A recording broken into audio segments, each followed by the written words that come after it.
Learning Haryana YouTube channel देखने वाले सारे बहन भाइयों ने राम राम। आज हरियाणा जीके की शुरुआत करेंगे। सबसे पहले हरियाणा का इतिहास। हरियाणा का इतिहास। सबसे पहले हरियाणा का नाम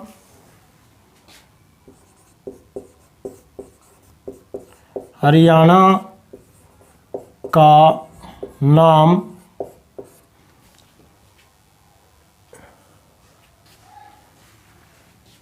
हरियाणा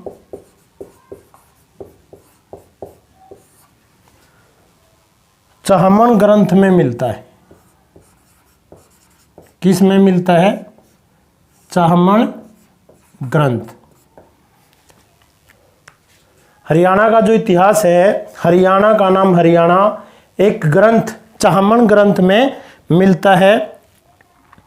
पुराने समय में इसको ब्रह्मावर्त भी कहा जाता था। पुराने समय में इसको ब्रह्मावर्त या ब्रह्मावर्त के अलावा ये पूछा गया था HSSC JEE के एग्जाम में। इसके अलावा इसको ब्रह्म ऋषि प्रदेश क्या बोलते हैं? इसको ब्रह्म ऋषि प्रदेश व ब्रह्मा की उत्तर वेदिका। ब्रह्मा जी की उत्तर वेदिका। इसके अलावा जो हरियाणा की प्रकृति की खोज, हरियाणा की प्रकृति की खोज किसने की थी? भगवान ब्रह्मा ने की थी। दोबारा देखो, हरियाणा का इतिहास है जो हरियाणा का नाम हरियाणा चाहमन ग्रंथ में मिलता है। पुराने समय में इसको ब्रह्मावर्त, जो कि HSSC JEE में पूछा गया था, ब्रह्म ऋषि प्रदेश व ब्रह्मा जी की उत्तर वेदिका के नाम से जाना जाता है। और हरियाणा की जो प्रकृति की खोज किसने की थी? भगवान ब्रह्मा ने की थी, ऐसा माना जाता है। पालन पोषण करने वाले देवता, जो पालनहार है या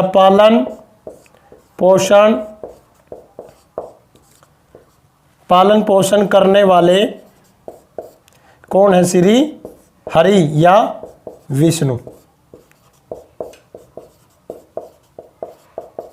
और जो सृष्टि का संहार करने वाले कौन है? शिव, भगवान शिव या भोलेनाथ। जो हम दोबारा देखो, हरियाणा का नाम हरियाणा चाहमन ग्रंथ में मिलता है। पुराने समय में इसको ब्रह्मावर्त या ब्रह्म ऋषि प्रदेश व ब्रह्मा की उत्तर वेदिका बताया गया है। और हरियाणा की प्रकृति की खोज भगवान ब्रह्मा ने की थी। भगवान श्री हरि विष्णु को पालन पोषण करने वाला बताया गया। उस सृष्टि का संहार करने वाले कौन है? भगवान। महाभारत काल में हरियाणा को महाभारत काल में हरियाणा को क्या नाम दिया गया? रज हरियाणे, जिसका अर्थ है अत्यधिक समृद्ध भूमि। जिसका अर्थ है अत्यधिक समृद्ध भूमि।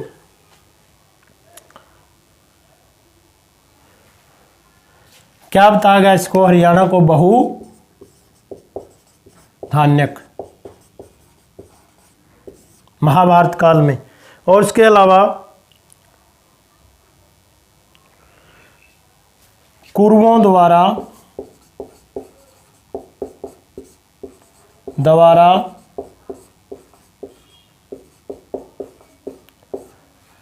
उपजाऊ भूमि को क्या नाम दिया गया? आदिरूपा या आदि पर्बा। आदिरूपा या आदि पर्बा।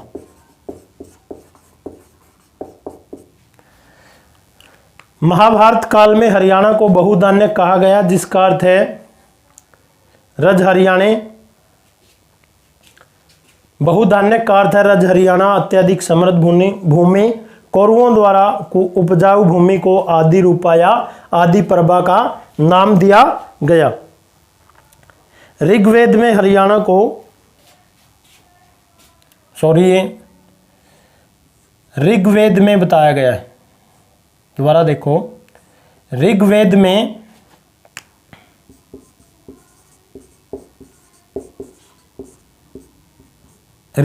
में हरियाणा को क्या नाम दिया गया? रज हरियाणे। ऋग्वेद में बताया गया है, यकीन है कि इसके अंदर। और डॉक्टर HR गुप्ता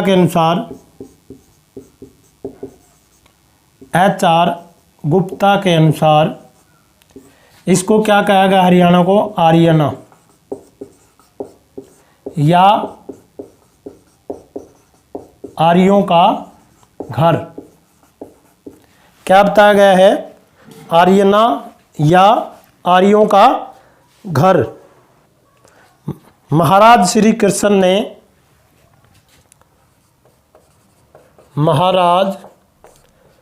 कृष्ण ने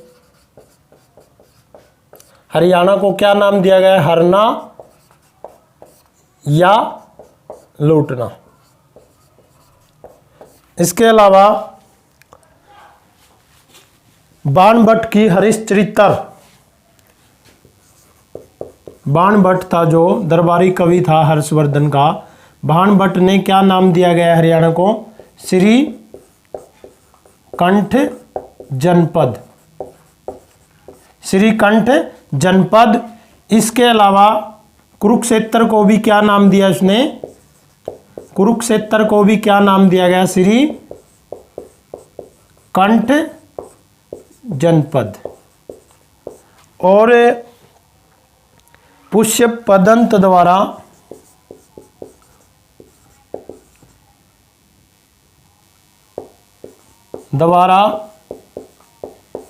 हरियाणा को क्या नाम दिया गया? हरियाणऊ। दोबारा रिपीट करते हैं इसको।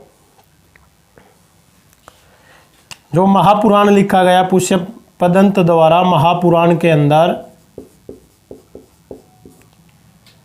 क्या नाम दिया गया इसको? हरियाणा। महाभारत काल में हरियाणा को क्या कहा गया? बहुधान्यक, जिसका अर्थ है अत्यधिक समृद्ध भूमि।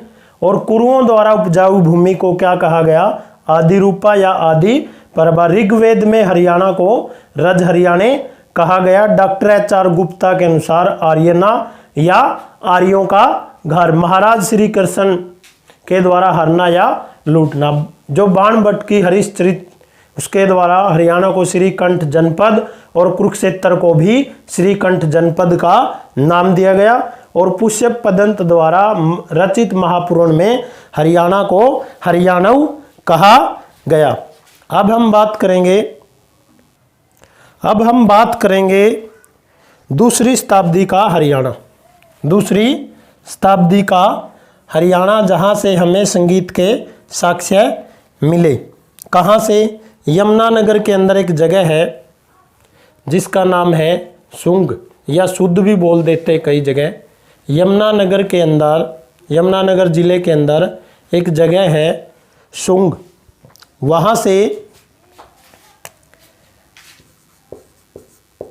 जो शुंग जगह है कहाँ है ये? यमुना नगर के अंदर।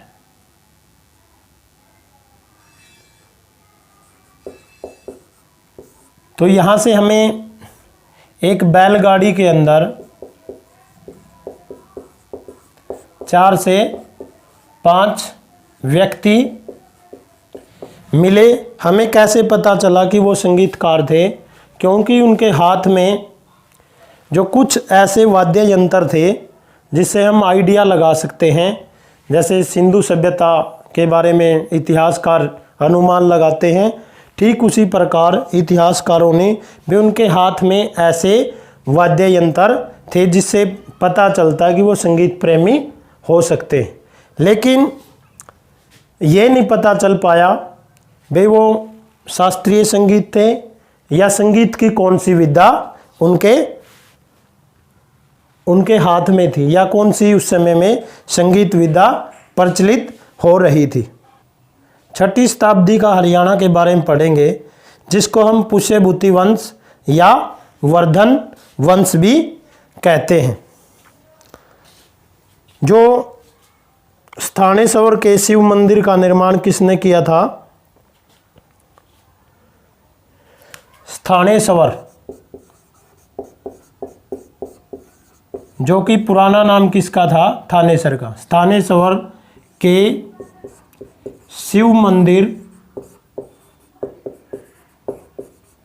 का निर्माण किसने किया था? पुष्यभूति वंश ने। और शिव मंदिर का पुनर्निर्माण मराठा सैनिक, मराठा था जो, उसका नाम था सदा शिवराव।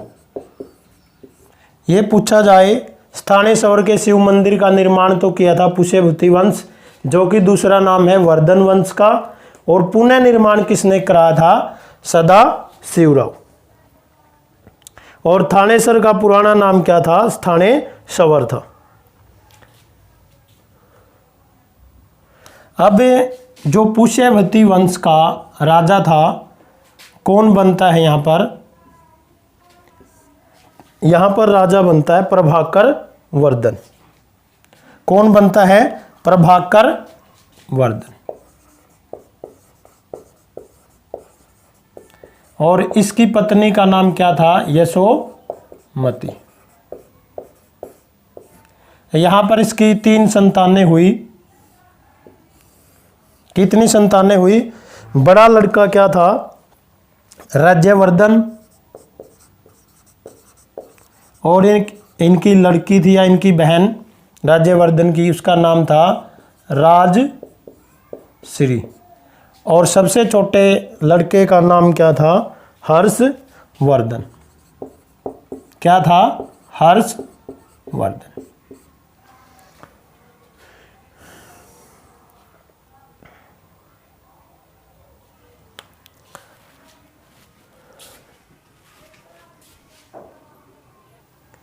और राजश्री के पति का नाम क्या था? ग्रह वर्मा। इनके पति का नाम क्या था? ग्रह वर्मा। क्या नाम था? ग्रह वर्मा। अब प्रभाकर वर्धन के समय में थानेसर में क्या हो जाता है? एक विद्रोह हो जाता है, और ये अपने बड़े लड़के को, राज्यवर्धन को, विद्रोह को दबाने के लिए भेजता है। वो उस विद्रोह को दबाने में तो कामयाब हो जाता है, लेकिन पीछे से इसके पिता की मृत्यु हो जाती है। वो खुशी खुशी वापस लौट रहा था। फिर उसको पता नहीं था, आजकल वाले साधन तो नहीं थे, व्हाट्सएप, फेसबुक। तो उसको जैसे ही पता चला आकर भाई उसके पिता की मृत्यु हो गई है, और साथ में उसकी माता यशोमती भी क्या हो जाती है? सती। फिर इसकी बहन राजश्री और हर्षवर्धन इसको क्या बना देते हैं? राजा बना देते हैं। ये क्या बन जाता है? राजा। और जो राजश्री के पति थे ग्रह वर्मा, इसको कौन मार देता है? मालवा का एक शासक था, मालवा का शासक था जो कि क्या था, देवगुप्त। इसके बहनोई की क्या कर देता है, हत्या कर देता है। और फिर ये अपने बहनोई का बदला लेने के लिए राज्यवर्धन क्या कर देता है, देवगुप्त को मार देता है। तभी इसका एक अच्छे वाला दोस्त था देवगुप्त का, शशांक,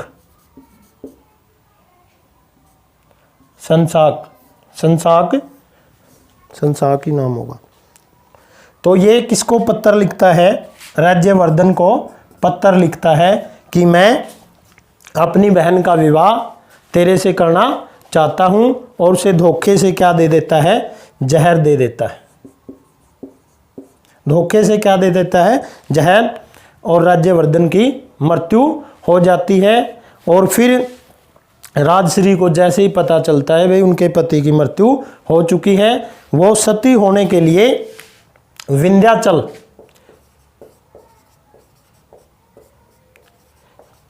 के जंगलों में सती होने के लिए चली जाती है। फिर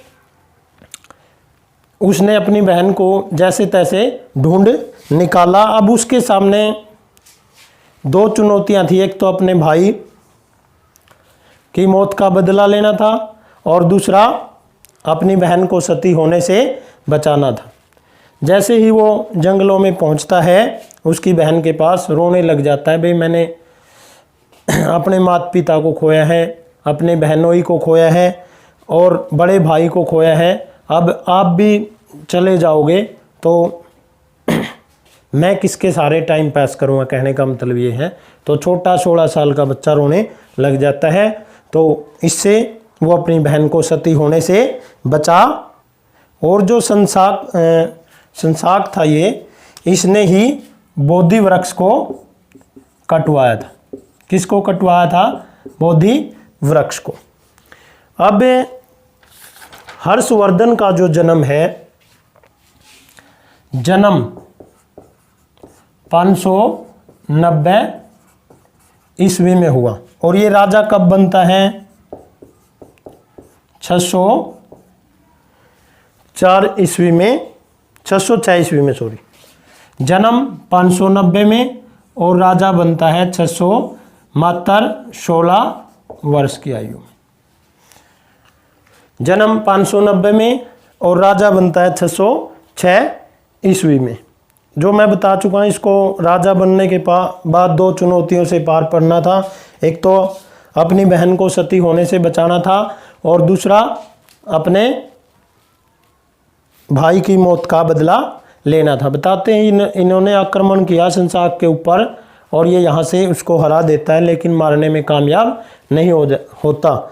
तो उस समय दो राजधानियाँ होती थी हर्षवर्धन के समय में। एक तो थानेसर जिसको हम बोलते हैं, एक कन्नौज जो कि यूपी के आसपास का एरिया है। हर्षवर्धन के टाइम में कितनी राजधानियाँ होती थी, एक तो थानेसर या स्थानेश्वर और कन्नौज।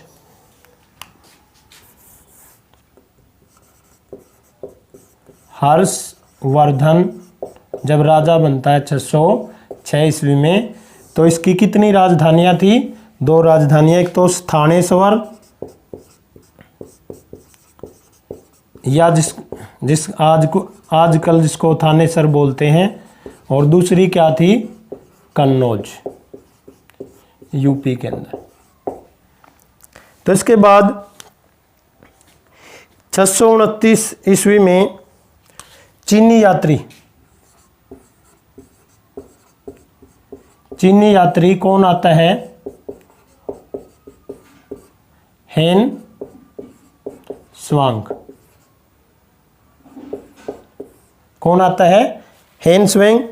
और एक फायान भी आया था, चीनी यात्री फायान, जो कि किसके दरबार में आया था, चंद्रगुप्त द्वितीय के दरबार में। चंद्रगुप्त द्वितीय के दरबार में आया था। और हेन स्वांग को यात्रियों का क्या बोला जाता है, यात्रियों का यात्रियों का राजकुमार भी बोला जाता है। क्या बोला जाता है? यात्रियों का राजकुमार। और इसने अपनी पुस्तक कौन सी लिखी थी? इसने पुस्तक CU की नामक पुस्तक लिखी थी।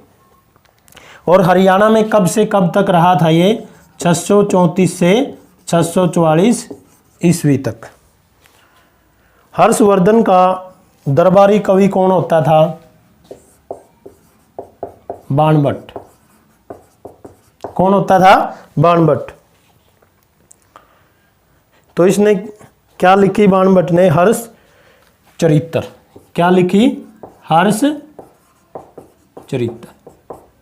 और इसके अलावा हर्षवर्धन भी क्या था? स्वयं लेखक था। इसने कौन कौन सी लिखी?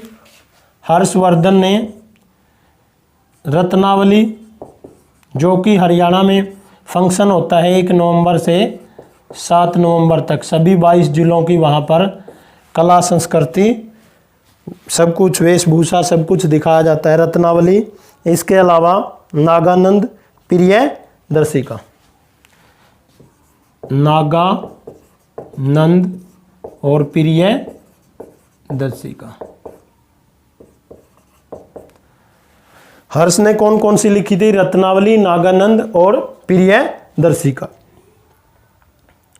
और कुंभ के मेले की शुरुआत करने वाला भी कौन था? हर्षवर्धन, जो कि 12 साल में एक जगह पे आता है। कुंभ के मेले की शुरुआत